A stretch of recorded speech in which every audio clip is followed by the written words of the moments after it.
karena saya tahu kalau tamu itu pasti dijamin oleh tuan rumahnya. Bukan begitu?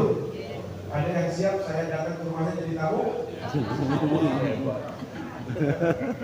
Berarti sudah siap semua. Kira-kira begitu ya. Jadi kalau orang diundang, maka tuan rumahnya sudah mempersiapkan segalanya. Hal yang sama dengan haji. Bapak Ibu diundang khusus. Yang diundang itu bukan semua umat Islam. Walaupun yang diundang secara umum semua kita, tetapi yang diproses undangannya langsung, surat undangannya dan lain sebagainya, itu hanya orang-orang tertentu. Yang tahun ini insya Allah Bapak Ibu lah orang-orang yang akan mendapatkan undangan itu. Maka jaminannya adalah Allah Subhanahu wa Ta'ala, jaminannya adalah baginda Rasulullah Sallallahu Alaihi Wasallam. Salawat serta salam selalu kita sampaikan ke hadapan baginda Rasulullah Sallallahu Alaihi Wasallam, pada segenap keluarga, para sahabat, para tabi'in, para tabi'in, dan semua pengikut baginda Rasul Sallallahu Alaihi Wasallam, termasuk yang hadir di majlis yang mulia ini. Mudah-mudahan selaput yang belum sami impuli syafaat baginda Rasulullah Sallallahu Alaihi Wasallam di hari kiamat kelak. Bapak Ibu jamaah yang dimuliakan Allah SWT, sebagaimana biasa kalau tiap menyampaikan materi, yang harus perkenalkan diri tiap dulu. Termasuk nanti akan saling memperkenalkan satu sama lain. Jangan sampai tidak tahu siapa di sampingnya. Masa satu keluarga gak kita kenal, masa satu rombongan gak kenal, masa satu regu gak kenal. Gak boleh. Jadi semua kita harus saling mengenal. Nama dia Lalu Ahmad Zainuri. Kalau disingkat Lalu Ahmad Zainuri itu menjadi Las. Pernah dengar namanya Las? Siapa Las? Pak Bupati. Lalu Ahmad Zaini namanya. Nah kalau ini Lalu Ahmad Zainuri, dia Las 1, dia Las 2. Kenapa Las 1? Karena dia saudara kandung dia. Dia nomor 5, dia nomor 6. Jadi yang minta beliau untuk jadi bupati itu, yang paksa dia yang paksa. Jadi kalau jangan mau marah-marah sama bupati, jangan marah sama dia. Kenapa? Karena yang maksa beliau jadi bupati itu dia.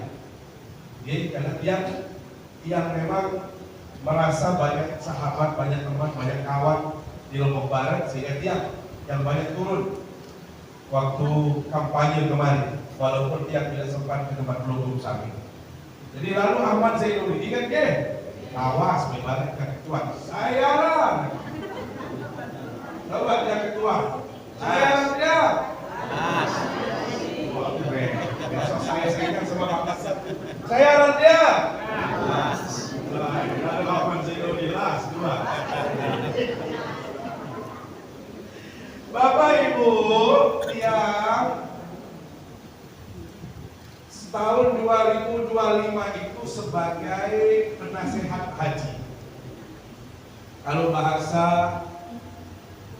di bahasa Arabnya itu disebut dengan mustasyar dini. Tiang itu kemarin konsultan haji. Jadi kalau ada masalah-masalah haji tahun kemarin itu ditanyanya ke tiang. Se-Indonesia itu hanya 20 konsultannya, para ulama-ulama, para cendekiawan yang dikirim khusus oleh pemerintah. Tiang alhamdulillah sudah haji 7 kali. Ada yang sudah haji 7 kali? Ada? Kalau sudah ada, tolong ambil mic ini langsung jadi narasumber. Biar gantikan dia sudah ikhlas yang dari pendengarnya. Jadi tiang kemarin juga haji tahun yang kemarin.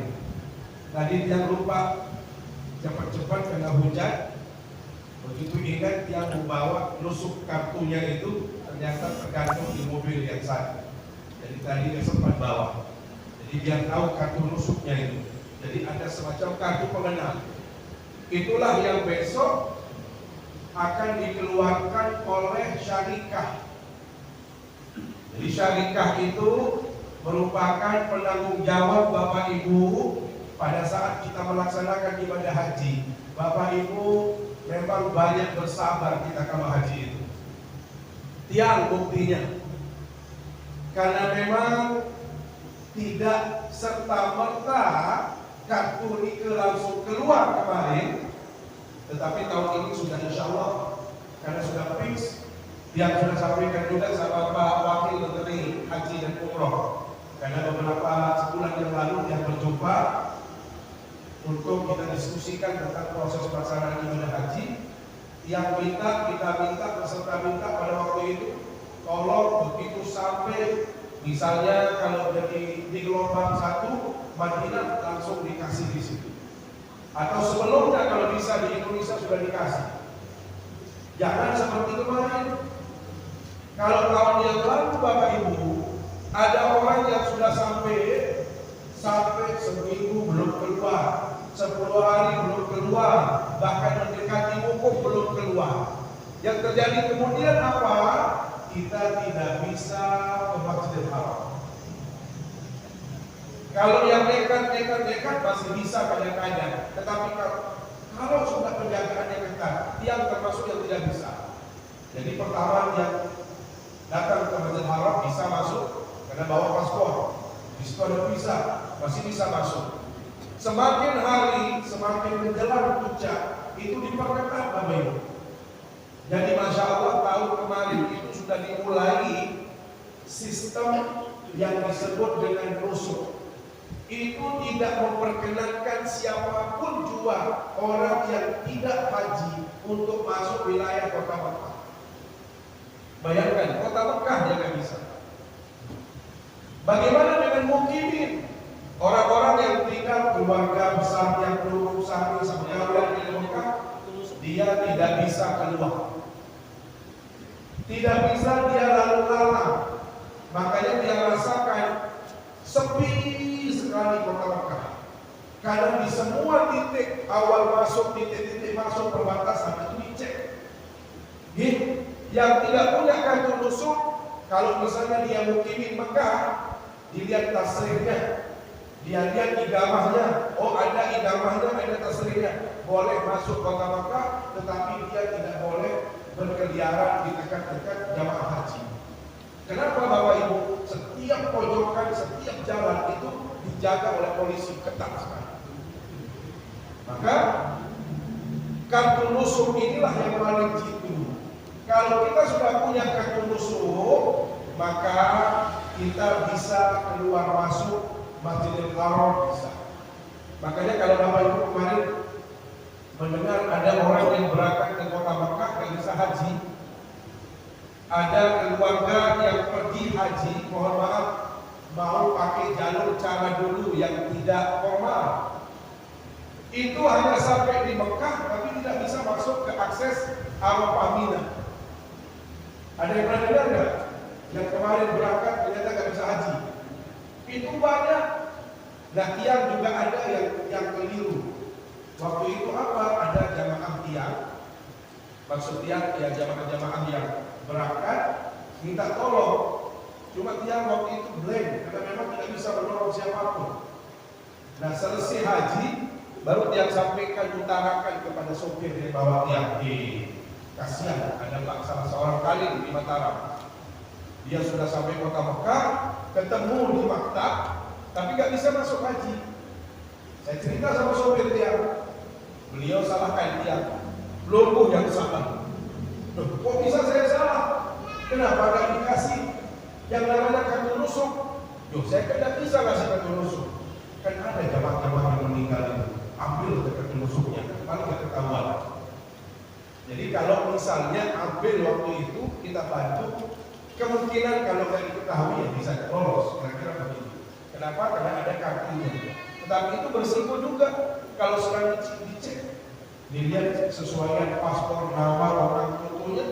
Kalau dia salah, berarti itu juga masalah besar, bisa dipenjara. Ya, ini Bapak Ibu yang dimuliakan Allah SWT, sehingga tahun ini sama dengan tahun kemarin akan berlaku ketentuan nusuk, kartu nusuk yang besok akan diberikan insya Allah pada saat menjelang berangkat haji. Mudah-mudahan bisa dikasih di asrama haji. Ya, syukur-syukur kalau di asrama haji jadi enak.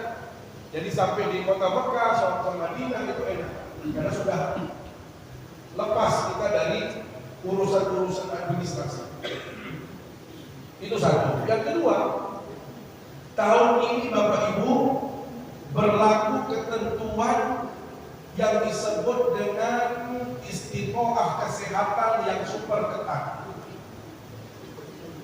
Istiqoah kesehatan yang sangat ketat. Nabi dengan istiqoah kesehatan, dia benar-benar lulus, benar-benar sehat. Maka mohon maaf, ini yang bersyukur tidak ada yang tidak lulus oleh ini. Semuanya lulus. Insya Allah kalau begini-begini orangnya. Kalau pernah saya begini berarti lulus. Lulus doang, ya Allah. Tapi kalau loyo-loyo, nanti sakit. Ya, ini ada yang sakit-sakit ini. Kalau yang ini yang yakin, ini yang hadap timur 100% lulus kesehatan. Iya benar, mudah saja lulus. Karena kriteria yang tidak lulus itu, Bapak Ibu, sudah mohon maaf banyak komplikasi penyakit. Jadi memang Saudi Arabia di ketentuan saat ini Bapak Ibu, kalau Bapak yang pernah haji dua kali siapa? Yang kedua besok. Tahun berapa yang pertama? 2000? Nah, kalau belasan pokoknya tidak dulu. Mohon maaf, orang yang berangkat haji dulu itu di setiap maktab itu biasanya ada posko kesehatan. Tahun kemarin di sweeping oleh pemerintah Saudi tidak ada lagi istilah posko kesehatan. Tidak diperkenankan sekali. Dia minta surat izinnya, benar-benar sertifikasinya, semua. Jadi tidak segampang dulu. Yang ingat haji pertama itu tahun 96. Masih pada waktu itu kalau bawa obat itu sekontainer. Gak ada batasan-batasan, gak ada istilah pilihan-pilihan. Obat itu setiap sektor itu di drop satu kamar. Taruhlah misalnya ini 3x3 ini semuanya full sama obat. Dulu obat yang paling terkenal dan itu semua jamaah haji hafal, OBH. Obat batuk hitam. Pokoknya itu paling banyak dulu. Nih, beliau ini teman tiang haji dulu. Nah, ini juga ada kartu nusuknya. Ini modelnya kartu nusuk itu. Nah, ini model kartu nusuk. Ya. Nih, ini yang boleh hilang nih. Ini kalau hilang berat lagi masalahnya. Karena kita akan urus. Makanya ini besok paspor sudah nggak perlu dibawa, semua nggak perlu bawa, hanya ini saja sudah dikali. Ya, saking mahalnya ini Bapak Ibu, sampai kita minta diubah caranya, cara masangnya. Ya, kenapa? Karena ini kadang-kadang ditarik sama orang, diambil sama orang. Ya, sekedar untuk bisa masuk Arafah, masuk kota-kota Masyairul Haram, Mina, Musdalifah. Makanya benar-benar dijaga. Ada orang yang hilang uangnya, biarkan saja, nggak ada masalah. Yang penting jangan hilang. Ya, kenapa? Karena kalau kita haji, inilah yang paling mahal orang berangkat haji. Dan tadi Pak Haji Zul, ini teman tiang haji, kita haji tahun berapa? 2012, tahun 2012 sama beliau. Sampai tiang harus nanya, kita sekali haji. Ya, 2012 beliau berangkat sama tiang. Itu mohon maaf, tempat kita yang dulu itu sudah tidak dipakai. Itu sudah jauh sekali, maaf banget. Tapi saya salut sama beliau. Ini tenaga nakes kesehatan yang luar biasa. Dulu kalau ada pasien-pasien yang tidak bisa jalan, beliau saja yang gendong. Beliau saja yang bawa kemana-mana. Ya, dan setiap hari umroh. Ini beliau ini setiap hari umroh. tetapi setelah menyelesaikan tugas. Jadi begitu selesai tugas, ganti nasib, beliau berangkat ke rumah. Ya, padahal tempatnya jauh sekali. Ini beliau. Sekarang beliau ini di kantor camat ya, sebagai apa? Kasih apa? Sos. Jadi kalau ada urusan di kantor camat dan ada nih, lisan. Ini beliau di lisan. Jadi pindah dari puskesmas sebagai pegawai di lisan di puskesmas. Kembali ke kantor camat. Bapak Ibu, kalau sekarang mohon maaf, makanya jangan pura-pura sakit. Ya, atau jangan kelihatan sakit, walaupun sakit. Kalau sakit, dia bergerak beda-beda. Sakit demam. Ada sakit kepala sakit.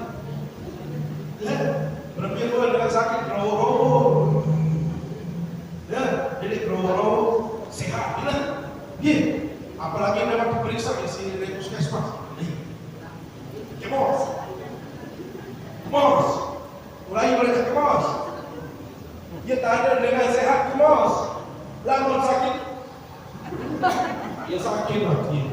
Baru boleh yang lurus semua. Kemos, coba kemos, coba. Belajar kemos, Ibu, kemos. Hebat. Tepuk tangan bagi kita semua. Bersama-sama. Ya. Jadi besok itu sama sekali tidak ada orang sakit yang berangkat haji. Kalau sebelumnya, mohon maaf, satu kloter itu ada saja sampai 10 orang yang sakit.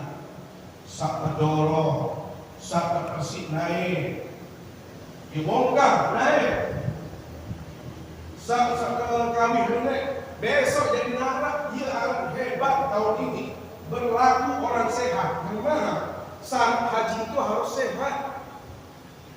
Ya gawe, lalu sakit gugur kewajiban. Nggak ada orang sakit berangkat haji. Ingat, besok itu nggak ada. Ini jadi saksi beliau dulu. Coba berapa orang yang setiap hari harus dibersihkan. Naik bongkang-bongkang ini, bil dengar 4-5 dengar. Anaknya saja belum tentu pernah dibersihkan seperti itu. Oleh petugas haji itu 2 kali sehari, pagi dan sore. Ampun, masya Allah di kamar ini, ampun. Lalu si pakah bangun. Dede lalu untuk masjid harap lapar. Oleh-oleh, aduh. Dan pokoknya ini pakai-pakai, nih. Apa sebahasa pemerintah? Dengar. Apalagi besok itu ketentuannya sama, mirip dengan tahun-tahun sebelumnya. Kita itu posisinya selalu berada di luar kawasan markaziah, kalau bahasa Madinahnya, atau di kawasan inti. Kita itu 4-5 kilo dari Masjidil Haram. Tapi jangan takut, karena setiap akses ke masjid itu menggunakan mobil bus sholawat. Oke? Jadi tinggal turun. Nanti ingat wilayahnya mana. Kemarin tiap dengar bocorannya dari kementerian, satu embarkasi itu akan berada di satu kawasan. Sehingga misalnya Lombok tahun ini 15 kloter. 15 kloter itu akan ditempatkan di satu zona, satu wilayah. Jadi walau terboyak di sisi motor jari. Kok tadi nusuk tidak boleh dicari-cari? Kalau setelah haji insya Allah berlaku sudah boleh lagi. Lalu selesai Arafah Mina biasanya sudah tidak ada pemeriksaan lagi. Sehingga ya saudara-saudara kita, keluarga kita yang tadinya ada di kota Mekah dan sekitarnya bisa mencari Bapak Ibu untuk silaturahim dan lain sebagainya. Nah, jadi kita hanya menunggu waktu saja. Kita mau sholat turun, kalau mau sholat di Masjidil Haram misalnya turun dan diantar. Tetapi ingat maksudnya tidak selamanya bus itu beroperasi. Terutama kalau sudah menjelang puncak haji, itu biasanya Jumat itu di stop. Tidak ada bus yang berangkat. Supaya apa? Jamaah menjaga kesehatan, Jumatnya itu di hotel atau di masjid seputaran kawasan hotel. Maka pada saat itu Bapak Ibu harus taat patuh. Oh, ini ketentuan daripada pemerintah, ikuti. Maksudnya dedek lalu lampangkan, dedek pagah-pagah lalu di masjid. Kenapa? Karena tujuan pemerintah adalah supaya kita benar-benar juga menjaga kesehatan kita supaya tetap bisa melaksanakan ibadah haji. Termasuk misalnya mau mendekati puncak, itu sudah kadang-kadang tidak ada sama sekali operasional walaupun bukan hari Jumat. Jadi hari Jumat itu sering sekali tidak beroperasi, terutama tadi saya katakan mau 2 minggu sebelum puncak haji, atau bisa saja di luar hari Jumat 3 hari sebelumnya sudah, karena kepadatannya luar biasa padat. Tetapi padatnya haji tahun kemarin tidak sepadat tahun yang lalu. Kenapa? Karena kalau tahun-tahun sebelumnya bebas orang masuk ke Masjidil Haram. Kalau besok Bapak Ibu insya Allah hanya yang punya kartu rusuk saja yang boleh masuk Masjidil Haram. Jadi agak lengang, tidak terlalu ramai seperti sebelumnya. Mukimin, orang Makkah dan sebagainya, mereka bisa datang. Besok tidak bisa, mereka leluasa pulang pergi atau keluar masuk ke masjid. Nah, kemudian kalau tahun 2023, ibu-ibu, bapak-bapak pernah mendengar crowded, ada penumpukan jamaah di Musdalifah yang seharusnya mereka sudah diangkut, belum diangkut. Saya mendengar cerita pada waktu itu, yang paling repot, paling berat urusannya itu adalah tenaga medis. Ya, tenaga medis. Sampai waktu itu Ibu Wakil Gubernur, Ibu Siti Rahmi Danila itu berangkat. Termasuk rombongan beliau, kloter beliau yang lambat keluar dari Musdalifah. Maka pada waktu itu beliau kasihan. Sampai beliau berkata, Nabi, saya tidak lagi kasihan sama jamaah saja, kata beliau. Yang saya kasihan adalah siapa? Tenaga perawat. Belum merawat ini, sudah pingsan yang itu, sudah sakit yang ini, sudah banyak sekali pasien. Kok bisa orang-orang ini berangkat haji? Kata Ibu Wakil Gubernur. Maka dijawab oleh tenaga kesehatan, sebenarnya ini tidak lulus istitoah. Sebenarnya ini tidak bisa berangkat. Tetapi cara dengan Lombok, cara dengan kita, cara Indonesia, dia mau istitoah, dia tahu berangkat, lalu lapor juga bupati, lapor untuk wakil bupati, lapor untuk sebeton, saya jadi DPR. Oleh begitu punah Pak Kadis, tolong masuk di berangkat minggu. Kan bagaimana caranya biar berangkat? Telepon Pak Kadis kesehatan, pria di puskesmas ini Palurah lambat. Yang tadinya tidak boleh berangkat karena tidak istiqoah, karena perintah, mohon maaf, laporan-laporan dari orang-orang tertentu, walhasil diberikan sertifikat kesehatan, padahal dia tidak layak. Sekarang tidak berlaku. Tidak ada istilah telepon dari siapa-siapa, murni. Makanya harus ditegaskan, kesehatan itu tidak boleh main mata. Tenaga kesehatan kalau dia sakit, catatannya sakit, tidak boleh berangkat. Jadi belum tentu dia tua, Bapak Ibu, tapi kalau dia sakit, bisa saja ditulis sakit, tidak bisa berangkat. Maka mohon maaf, yang usulkan pada waktu itu, ke depan ini, mulai dari hari ini, Bapak Ibu ya, tolong jaga kesehatan. Bukan hanya manasik tentang materi ini yang penting, tetapi manasik kesehatan. Mulai saat ini mohon maaf, pola makannya diatur. Ya. Yang kedua, dedek malas olahraga, kelemak-lemak, makan tiang baru olahraga. Yang masih kadang-kadang malas, karena memang banyak kegiatan. Pelukung sami mohon maaf, lamun saya kebun jadi dia olahraga. Saya berdua kebun dulu punya kaki itu. Berdua, ayo berdua kebun dulu. Atau ayo berdua kebun. Para kaki mati. Tidak, akhirnya awal segede. Berdua yang masih konsen. Yang punya sawah siapa? Punya kebun. Jalan untuk kebun. Lampak. Jadi kemarin yang lihat di media sosial seorang syekh itu alim luar biasa. Beliau bercerita yang dia di TikTok, saya baru selesai operasi di Munich di Jerman. Di Jerman kata beliau. Apa operasinya? Dengkul. Pokoknya masalah kaki. Walhasil dokter yang mengoperasinya dia itu, yang merawat dia itu usianya 71.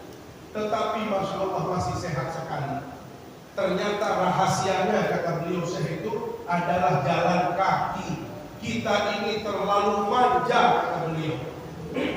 Mau ke depan belanja pakai motor, lalu ngaji kami motor, yang lalu dikepit selaku mobil.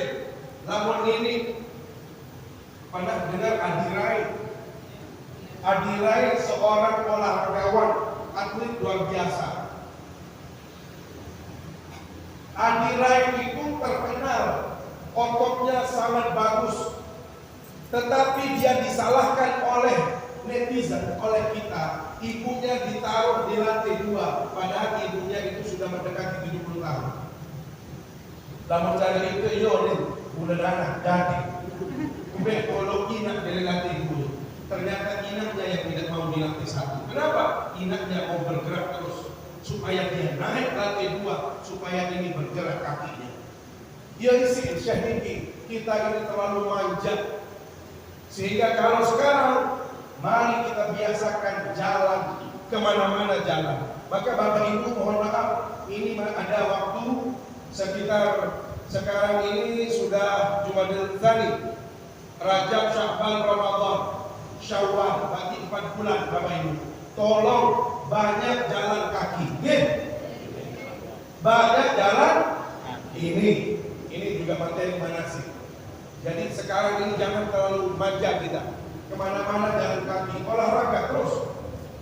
Ya, kenapa? Karena haji ini olahraga sebenarnya, ibadah fisik. Tidak ada yang khusus. Kalau sholat kan ada doa-doanya, ada tempat khususnya, kita sedang ada waktunya. Kalau haji itu mana? Gak ada dia. Semuanya kaitannya dengan, mohon maaf, gerakan.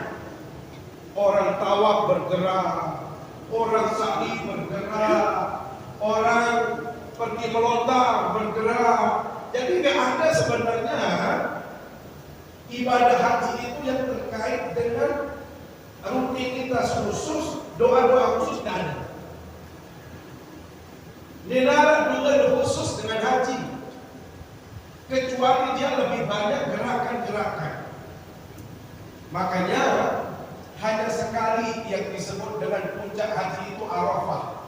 Maka hanya di Arafah saja kita dituntut. Itu pun mohon maaf, banyak doa, banyak zikir, banyak takbir, banyak membaca kalimat-kalimat thayyibah, banyak baca Quran. Tidak ada yang khusus amalkan ini, amalkan itu, tidak ada. Tetapi Anda pada waktu itu Anda fokus untuk beribadah, itu saja.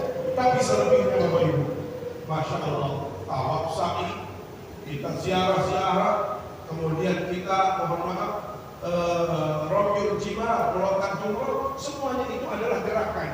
Maka bisa dibayangkan kalau kita sakit. Kalau kita sakit Bapak Ibu, itu biayanya besar. Makanya tahun ini tidak ada lagi yang didorong-dorong itu. Itu syaratnya. Maka jangan kalau kita nanti tua anak ke laut, dorong. Berangkat baik, taruh bakat baik, laut menjadi Mekah, menjadi tidak ada. Misalkan kalau inang-inang makin sakit-sakit jengkol,